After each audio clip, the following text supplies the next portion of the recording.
दोस्तों, अगर आपसे इस कहानी का कोई भी भाग छूट गया है तो आप हमें कमेंट में ज़रूर बताइएगा। उसका लिंक आपको मिल जाएगा। रिया ने जो कुछ किया था उसके बाद मैंग उसके साथ नहीं रह सकता था। उसने मैंग के साथ साथ उसके घर वालों, यहाँ तक कि पलक को भी बहुत तकलीफ पहुंचाई थी। वो ये बात मैंग भूल नहीं सकता था। उसने रिया से डिवोर्स लेने का फैसला किया और पलक के साथ मिलकर अच्छे से वकील से बात कर डिवोर्स पेपर रेडी करवाए और रिया को भेज दिए। डिवोर्स पेपर देखकर रिया को बहुत गुस्सा आया और उसने डिवोर्स लेने से मना कर दिया। लेकिन जब उसके पापा ने उसे समझाया तो वो मान गई। पर साथ ही उसने मैंग से 50 लाख रुपए एलिमनी के तौर पर मांगे। मैंग के लिए इतनी बड़ी रकम का इंतजाम करना आसान नहीं था, पर उसे रिया से छुटकारा पाना था तो उसने हाँ कर दिया और आज उन दोनों का डिवोर्स हो गया था। मैंग ने पैसों का इंतजाम करने के लिए कोर्ट से 1 हफ्ते का वक्त मांगा था और इस वक्त में उसे रिया को एलिमनी देनी थी। अगर मैंग ऐसा नहीं कर पाया तो उसका घर रिया के नाम हो जाएगा। मैंग ये सब सोच रहा था, तभी किसी ने उसके कंधे पर हाथ रखा तो मैंग वर्तमान में लौट आया। अब तक कहानी फ्लैशबैक में चल रही थी, अब वर्तमान में चलेगी। उसने पीछे मुड़कर देखा तो पलक थी। तो ठीक है ना मन्नू? पलक ने कहा। मैं ठीक हूँ, मैग ने वापस खिड़की से बाहर देखते हुए कहा। तो फिर क्या सोचा है तुमने? कहाँ से लाएगा इतने पैसे? इस वक्त तो तेरे पास जॉब भी नहीं है। कुछ भी करूँगा, पर अब पीछे नहीं हटूँगा। रिया को जो चाहिए उसे वो देकर रहूँगा, चाहे उसके लिए मुझे कुछ भी क्यों ना करना पड़े। मैंग ने बाहर देखते हुए कहा। मैं हमेशा तेरे साथ हूँ मन्नू। पलक ने मैंग का हाथ अपने हाथ में लेकर कहा। थैंक यू पल्लू, तू साथ है इसलिए मुझ में हिम्मत है, वरना तो मैं कब का टूट चुका होता। मैंग ने कहा। चल नीचे चल और कुछ खा ले, तूने सुबह से कुछ नहीं खाया है। अंकल आंटी तेरे लिए परेशान हो रहे हैं, पलक ने कहा। तू चल, मैं आता हूँ थोड़ी देर में। ठीक है, जल्दी आना, कहकर पलक चली गई। फिर मैंग खिड़की के बाहर देखने लगा और मन ही मन कहा। मैंग की आंखों में फिर से नमी तैर गई थी, जिसे उसने पोंछा और मुंह धोकर नीचे चला गया। उसके माँ पापा उसका वेट कर रहे थे। मैंग ने आते ही कहा, माँ जल्दी से खाना लगाइए, मुझे भूख लगी है।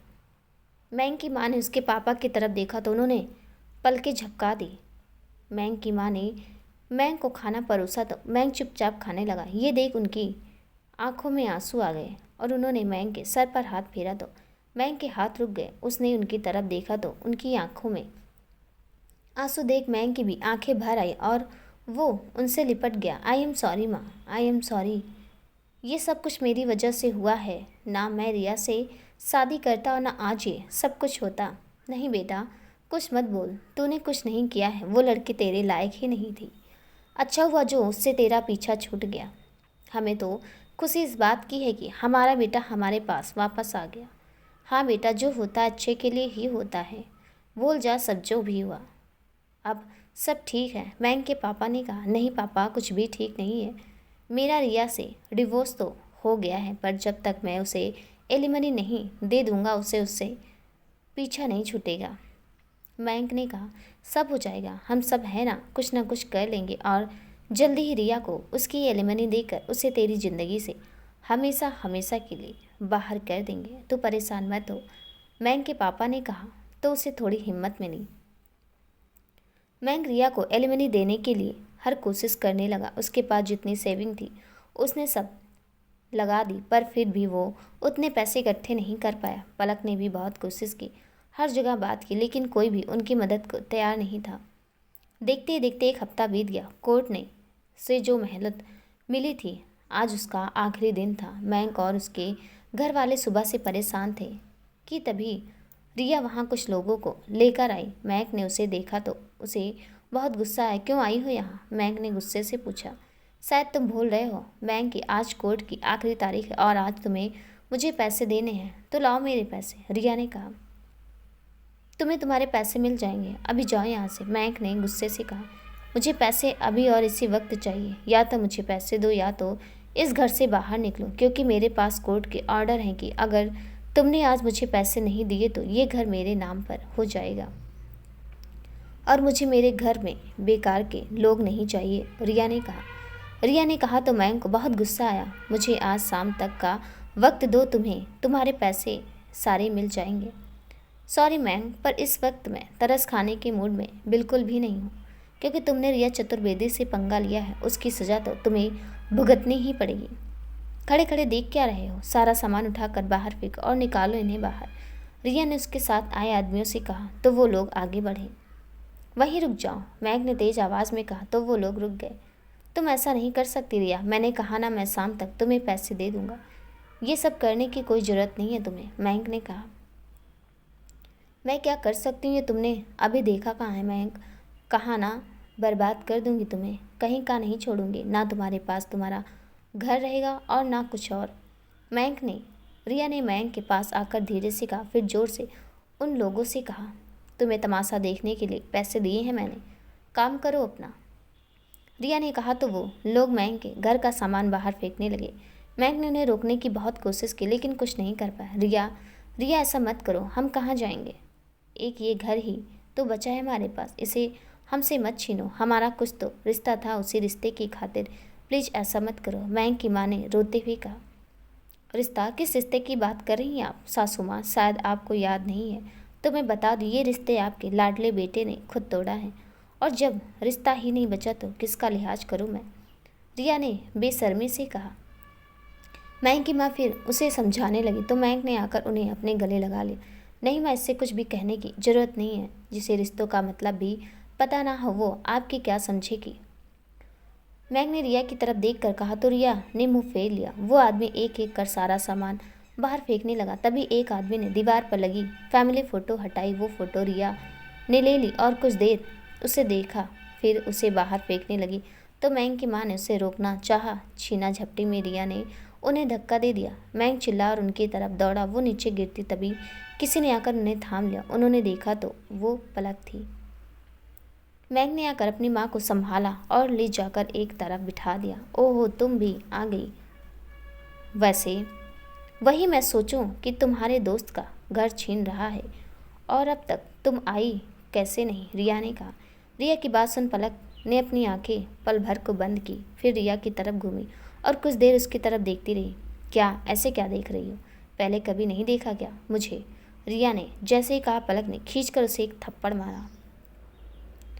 सब पलक का ये रूप देखकर चौंक गए। मयंक को तो विश्वास ही नहीं हुआ था कि पलक किसी पर हाथ भी उठा सकती है। हाउ डे यू, तुम्हारी हिम्मत कैसे हुई मुझ पर हाथ उठाने की, रिया ने गुस्से से कहा। पलक को थप्पड़ मारने लगी कि पलक ने उसका हाथ पकड़ लिया और एक और थप्पड़ उसे मार दिया। रिया गुस्से से उसे घूरने लगी।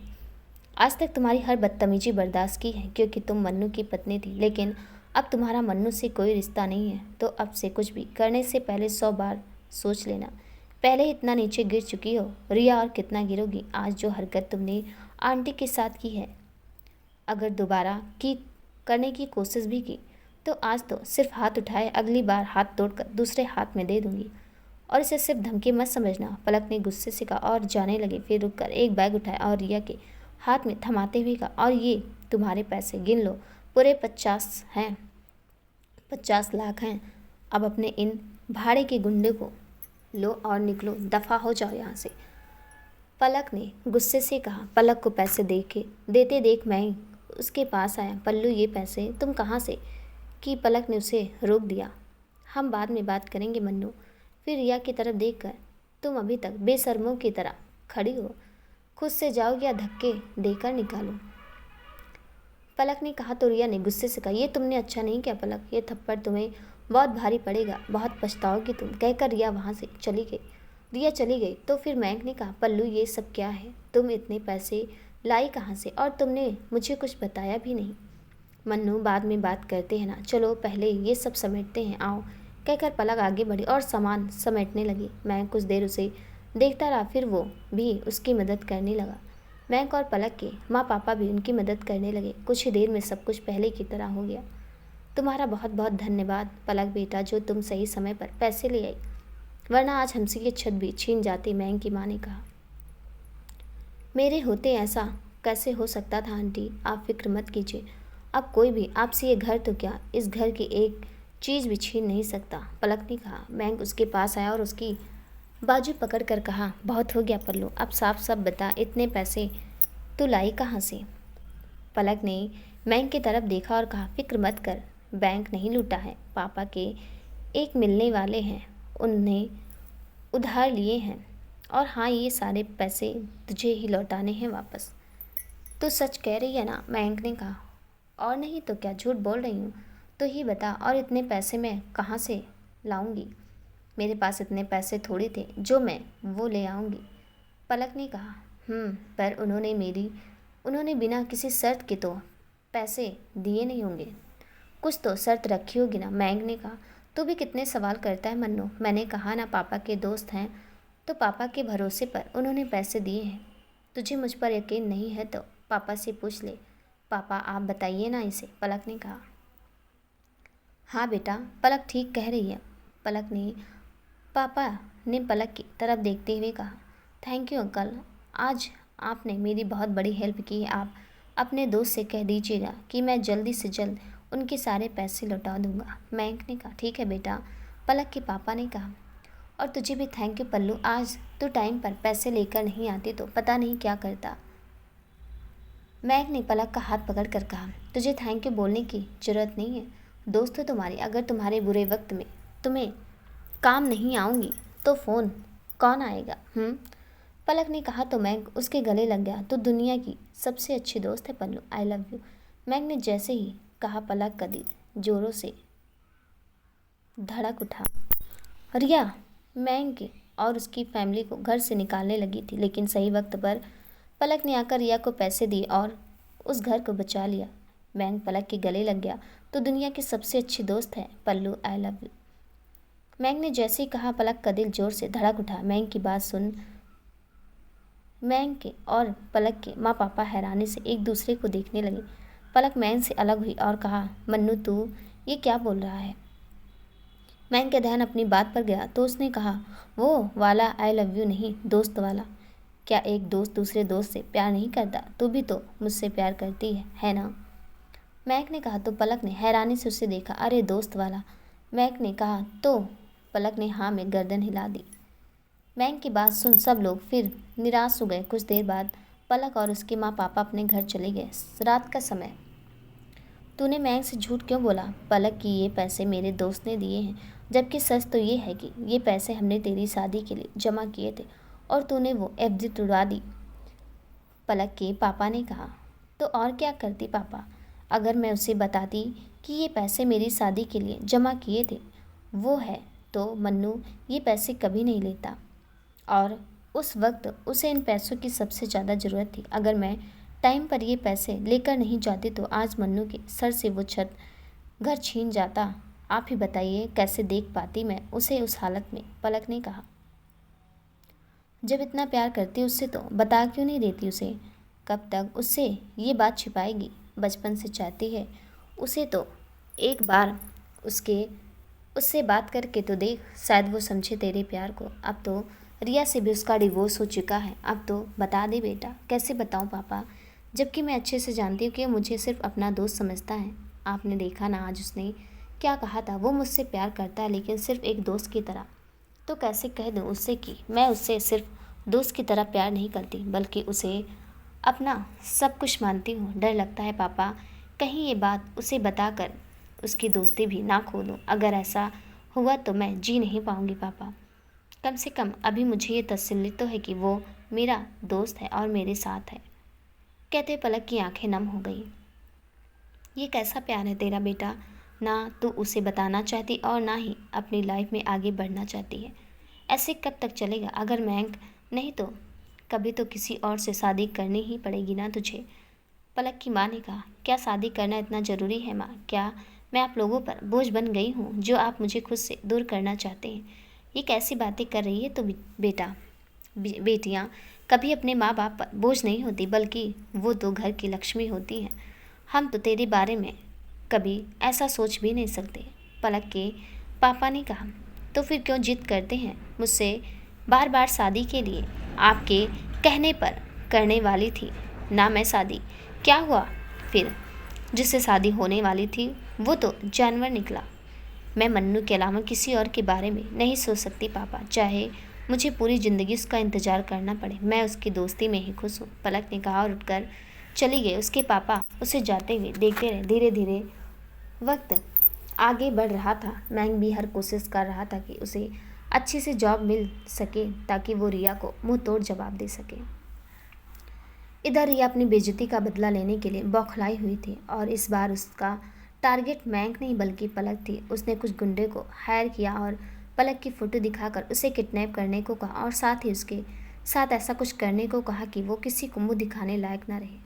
उन गुंडों ने एक दिन मौका देखकर पलक को किडनैप कर लिया, लेकिन वो उसके साथ कुछ गलत कर पाते उससे पहले मैक ने आकर उसे बचा लिया। बाकी के गुंडे तो भाग गए, पर एक गुंडे को मैक ने पकड़ लिया और पुलिस के हवाले कर दिया। जब पुलिस ने उससे पूछा तो उसने रिया का नाम लिया और उसके कहने पर उन्होंने पलक को किडनैप किया था। उस गुंडे के बयान पर और पलक के द्वारा रिया के खिलाफ कंप्लेन करने पर पुलिस ने रिया को अरेस्ट कर लिया, लेकिन उसके पापा ने पैसों के पावर से अगले ही दिन उसे छुड़ा लिया। इस बात का मैंग को बहुत अफसोस हुआ कि आज अगर उसके पास पैसे होते तो वो ये कभी नहीं होने देता। उसके बाद मैंग फिर से जॉब ढूंढने में लग गया और एक दिन किस्मत से उसे एक ऐसे ऑफिस में जॉब मिल गई जिसके मालिक के कोई बेटा नहीं था, लेकिन फिर भी बिजनेस की दुनिया में उनका अच्छा खासा नाम था। मैंग को जॉब मिल गई और वो दिन रात मेहनत करने लगा था, क्योंकि अब उसे खुद को साबित करना था और इतना नाम कमाना था कि रिया और उसके पापा जैसे लोग उसके पास होकर भी ना गुजर सके। उसकी मेहनत और काम करने के प्रति लगन देखकर उसके बॉस भी उससे बहुत खुश थे और उन्होंने कुछ ही महीनों में उसका प्रमोशन कर दिया। अब मैंग और मेहनत करने लगा। पलक हर कदम पर उसके साथ थी। लगभग 8 महीने में मैंग ने इतना अच्छा परफॉर्म किया कि उसके बॉस ने वो ऑफिस मैंग के नाम कर दिया। अब मैंग वहाँ एक एम्प्लॉय नहीं बल्कि उस ऑफिस का मालिक था। अब उसने सबसे पहले चतुर्वेदी एम्पायर को टारगेट किया और क्योंकि मैंग खुद पहले उस बिजनेस को संभालता था तो उसके सारे सीक्रेट जानता था। वो इस बात का फ़ायदा उठाकर उसने उस कंपनी से जुड़े सभी लोगों को अपनी तरफ कर लिया और उसके सारे शेयर्स खरीद लिए। अब चतुर्वेदी एम्पायर की मार्केट वैल्यू बहुत गिर चुकी थी और कोई उनके साथ काम करने को रेडी नहीं था। इस बात से रिया और उनके पापा बौखला गए थे, लेकिन अब वो कुछ भी नहीं कर सकते थे। उन्होंने बहुत कोशिश की मैंग की कंपनी को नुकसान पहुंचाने की, लेकिन इस वक्त मैंग का इतना नाम था कि कोई भी उसके खिलाफ जाने को तैयार नहीं था और सबसे बड़ी बात उसके बॉस खुद उसका साथ दे रहे थे। मैंग की सक्सेस के लिए उसके बॉस ने एक पार्टी रखी थी, क्योंकि वो मैंग को अपना बेटा ही मानने लगे थे। मैंग ने मना करना चाहा, लेकिन वो नहीं माने, क्योंकि वो मैंग को और भी बड़े बड़े बिजनेसमैनों से मिलवाना चाहते थे। तो मैंग भी मान गया। कल पार्टी थी और आज रात मैंग ने पलक को अकेले मिलने बुलाया। दोस्तों, कहानी कैसे लगी कमेंट में ज़रूर बताइएगा। कहानी का अगला भाग देखने के लिए प्लीज़ चैनल को सब्सक्राइब जरूर कर दीजिएगा। तब तक के लिए नमस्कार।